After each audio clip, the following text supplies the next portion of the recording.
been doing some work, not a ton of work, but a little bit of work out here around the house, both in some of the landscaping beds and the garden on the other side. I want to talk a little bit about some of the projects, but a theme that's really becoming clear to me, and this has kind of been prevalent over the past few years as I've been moving around a lot, is that really what I'm doing is quick, easy, iterative improvements, not clearing an entire area all at once and doing, the absolute best practice establishment, but what are the quick, easy changes that I can make where, I have a half an hour here, I have a half an hour there. I can't dedicate a full day to doing exactly what I want, but how can I slowly fit in time to make improvements? And so you can go back to a previous video that I made on this little landscaping area next to the house by the patio. There was a lot of stilt grass and weeds growing up. Also, this grass here by the house had gotten really tall. Some of it's grass, some of it's also like herbaceous plants. Like here, there's a lot of wing stem and other things that were getting very tall. And I had a little bit of time yesterday and I was getting tired of walking in the tall grass. So I got out the old weed whipper, cut a bunch of stuff down. And then what I did was I took the rake and I raked a lot of that material up. A lot of it was this thick leafy debris, the herbaceous debris, right? And so it was easy to rake up and just scoop it onto this bed as mulch. Additionally, when I was weed whacking in here, there was a lot of logs that have been sitting on the ground for a long time, rotting away. They're not usable as firewood. They're too wet and rotted. And so I've been starting to make a little border along here. I found this really cool piece that fits right around. This is a nice flat piece. It's only about 1 or 2 inches thick. Fits right around this persimmon to help suppress some weeds. I had a little bit of cardboard trash, so you can't see, but there is some cardboard underneath here in some spots to help suppress some of the weeds as well. Overall, the grass cutting took a little bit longer than this because I cut a lot of grass. But as far as just like, spreading the mulch onto the beds and moving the logs, that was quick, just a few minutes. And like I said, I had to cut the grass anyway, so I might as well take a few extra minutes, utilize some of the material as mulch to help cover the soil. I really love the look of these log borders, and we're also inoculating, we're bringing some fungi and bacteria in here. We're giving a home for all sorts of insects and critters, and we're defining the space. This will hopefully help be a barrier for the grass. We can keep this cleaned, weeded, keep the grass over here. You can see this piece has got a lot of really nice moss and lichen on it. I'm liking all of that.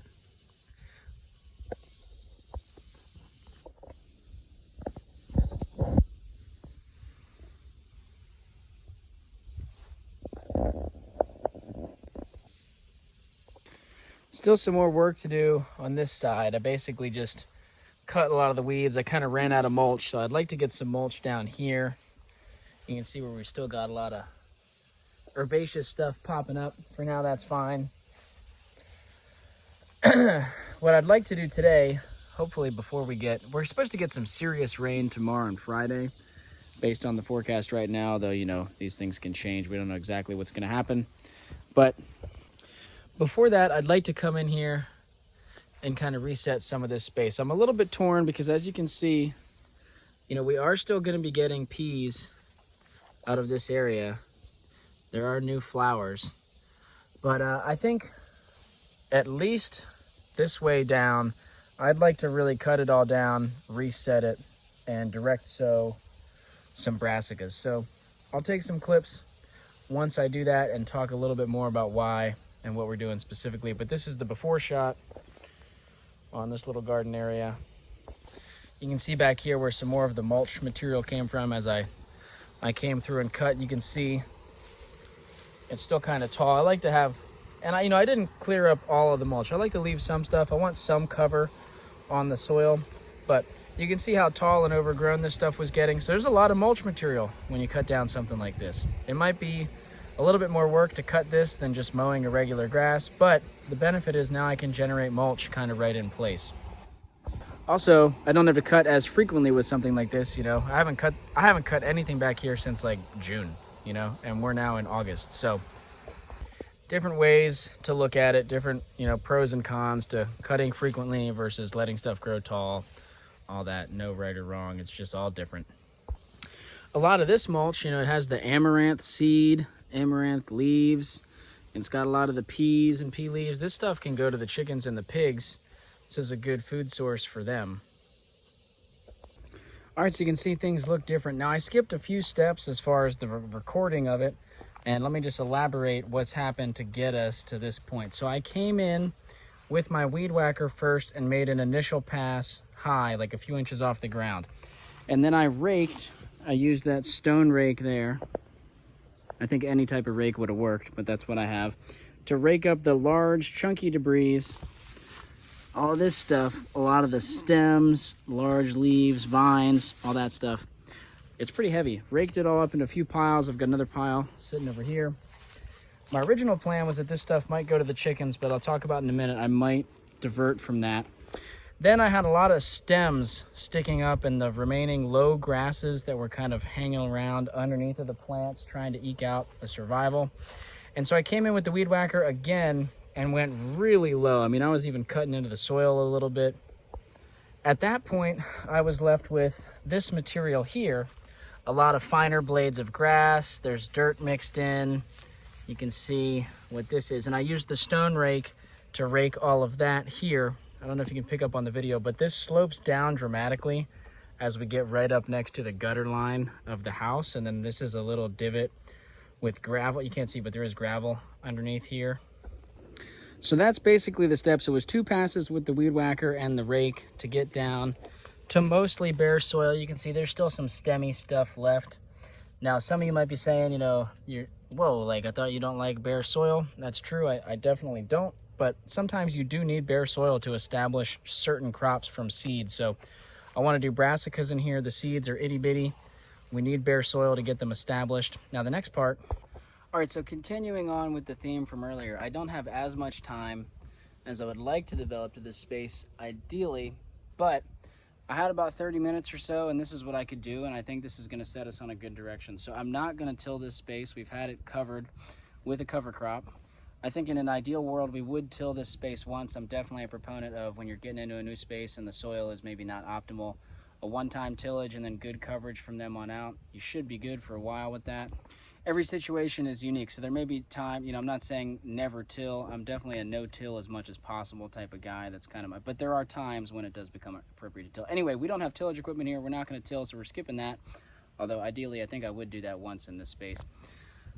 Enough talk about tillage. The other thing is I don't have any compost. I would love to come in here with some compost, get this soil covered. You can see just by the color, we don't have a ton of organic matter in here. It's not super loose.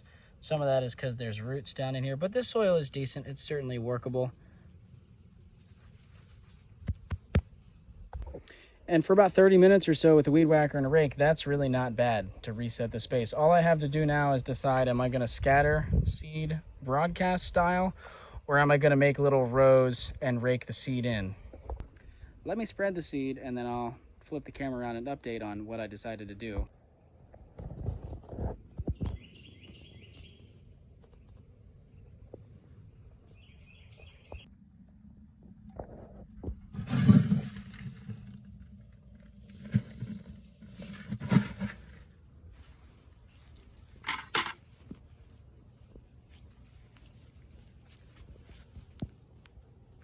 All right, so I'm going to show you guys real quick what we have going on at this stage. I had made some little trenches in the soil.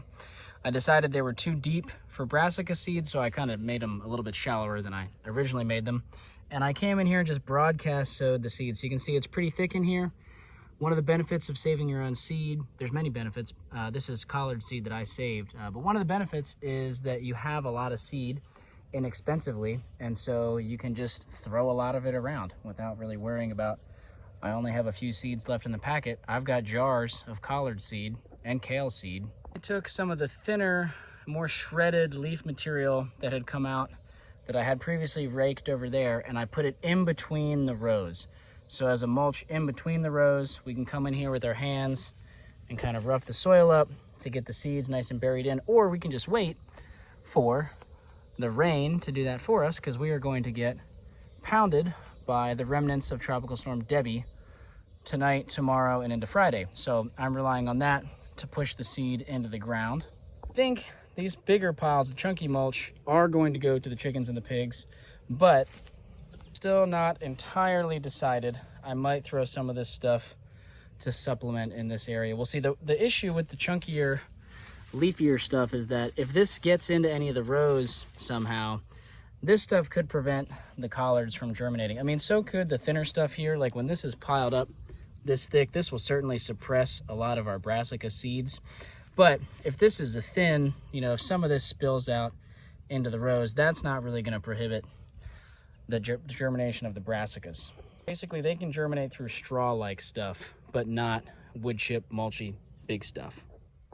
All right, so as you saw, we got the seed down, we got some of the mulch down, then I put this shade cloth down, but I waited to put the shade cloth on until Tropical Storm Debbie came through, dropped a bunch of moisture, then I put the shade cloth down, and it's now been about 5 days since Debbie. I'm gonna peel this back up, assess whether I need to water today, see how moist, how dry the soil is, and then I'm gonna add some of this compost in.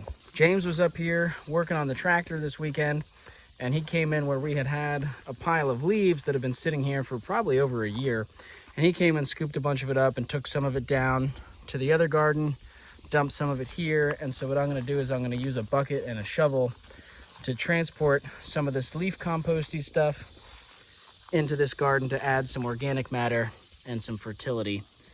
This is what this material looks like. It's basically just leaves that have been sitting for a while. They've been, you know, because of the worms and the critters, there's sand and silt and clay mixed in here as well, and some woody chunks. But so peeled that off.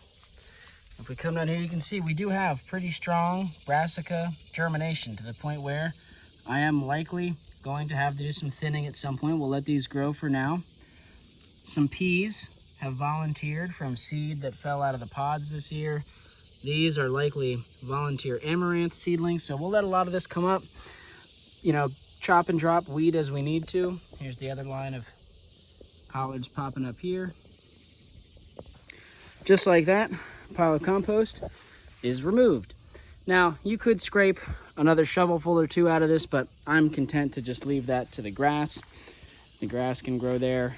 And so you can see how I've kind of fluffed some of this compost in between the rows of brassicas, because I don't want to smother the little kales and collards that we have planted all throughout here. Now, ideally, you know, in an ideal world, I would have thought of this beforehand, before I sowed the seed, and we could have come in and put a lot more compost down a lot easier. We could have just dumped big wheelbarrows, dumped buckets with the tractor, spread it all out quickly with the rake, and we would have had more compost down to seed directly into. But I didn't think about that. I didn't think about the fact that we had this compost sitting ready to go right over there. James brought it up. It's a great idea, and so we just fluffed it in now after the fact. I'm gonna get this shade cloth draped back on and call it a day. So that's pretty much that. Now, since there are holes in the shade cloth, I can water right over top of this, and that's okay. Some of the water will run off. You might get a little bit more efficient water penetration if you water before you put this on, if you're doing something similar. Honestly, they probably don't need a whole lot of water today, but I'm gonna be out of town tomorrow and into the next day, so I'm gonna give them a little sprinkle before I leave, just in case. But yeah, have any of you guys done collards, brassicas, kale, any of that sort of crop, cool season crops in the late summer under shade cloth? Let me know if that has worked out for you, if you have any questions or comments about this system, and I'll keep making updates. Like I said, we're gonna have to get a fence built in here soon or figure something out for that, but I don't know, we'll figure it out. It's getting hot and sweaty out here now, guys, so I'm gonna go tackle a few other things I gotta do and then get into the shade. Thanks for checking in. I'll catch you in the next one.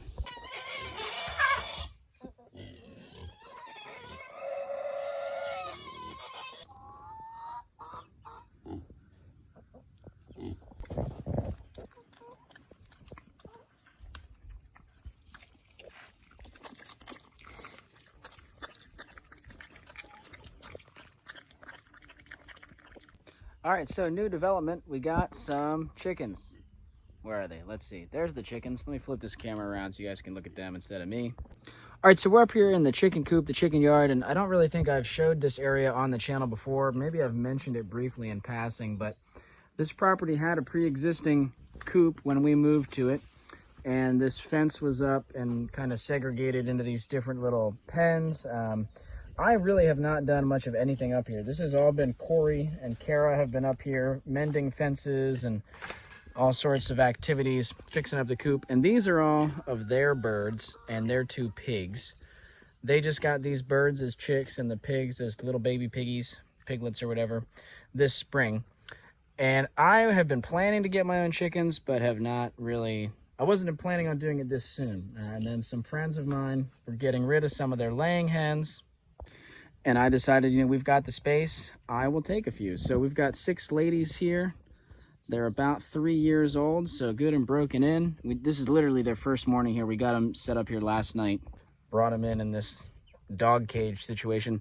Anyway, this is a very temporary pen for them. You know, right now we have to keep them separated from the other birds to make sure that they're gonna get along. We don't want any territorial fights breaking out. So for now, they're in here. They have this little shelter here. I'll probably be locking them in here at night to make sure that no predators can get at them. Again, a very short-term solution. The next short-term solution is if they all get along, we'll get them all in the coop together. This is where Corey's birds nest, nice and protected in there at night. So hopefully they can all get along in their spots to lay eggs. But again, I think all of that is gonna be temporary. We'll see. I'd really like to get these ladies out on pasture as soon as possible, build a little mobile chicken tractor or get some electric fence or something like that. Otherwise, you know, if they're going to stay in here, I think I'd really like to make some changes if possible.